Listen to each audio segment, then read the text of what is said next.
ঢাকার অনেক তারকা কলকাতা সিনেমায় অভিনয় করেছেন, পেয়েছেন সাফল্য। চলতি বছর জয়া আহসান চুক্তিবদ্ধ হয়েছেন নতুন সিনেমায়। অন্যদিকে তারই নতুন সিনেমার মুক্তির জন্য এখন কলকাতায়। এছাড়া সুপারস্টার শাকিব খান ও চঞ্চল চৌধুরীও শুটিং করছেন সেখানে। ওপার বাংলায় এদেশে 4 তারকার ব্যস্ত সময় নিয়ে আমাদের এবারের প্রতিবেদন। খুবসুরত আওলাদ আছে। দুই বাংলার জনপ্রিয় অভিনেত্রী জয়া আহসান গত 1 দশকে কলকাতায় বেশ কয়েকটি সিনেমায় অভিনয় করেছেন। এবছর তার অভিনীত ভূতপরী সেখানে মুক্তি পেয়েছে।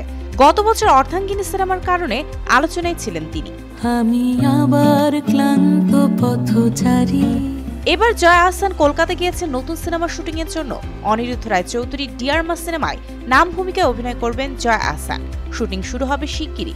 এখন চলছে রিহার্সেল। সবটা যখন হাতছাড়া হয়ে যাবে না, তখন হরির নাম জপো। আরেক জনপ্রিয় তারকা অভিনেত্রী তারিন প্রথমবারের মতো কলকাতা সিনেমায় অভিনয় করেছেন। তার অভিনীত এটা আমাদের গল্প মুক্তি পেয়েছে গত শুক্রবার। সিনেমাটি পরিচালনা করেছেন মানসী সিনহা। নতুন সিনেমা মুক্তি উপলক্ষে কলকাতায় আছেন তারিন অংশ নিয়েছেন সিনেমাটির প্রিমিয়ার শোতে। এছাড়া এটা আমাদের গল্প সিনেমার প্রমোশনের জন্য ব্যস্ত সময় পার করছেন তিনি। অন্যদিকে কলকাতায় রায়হান রাফি পরিচালিত তুফান সিনেমার শুটিংয়ে ব্যস্ত সময় পার করছেন ঢালিউড সুপারস্টার শাকিব খান ও চঞ্চল চৌধুরী। এই সিনেমার মাধ্যমে প্রথমবারের মতো নেতিবাচক চরিত্রে দেখা যাবে চঞ্চল চৌধুরীকে। তুফান সিনেমাটি দর্শক দেখতে পাবেন ঈদুল আজহায়। Mario Sen, showbiz today.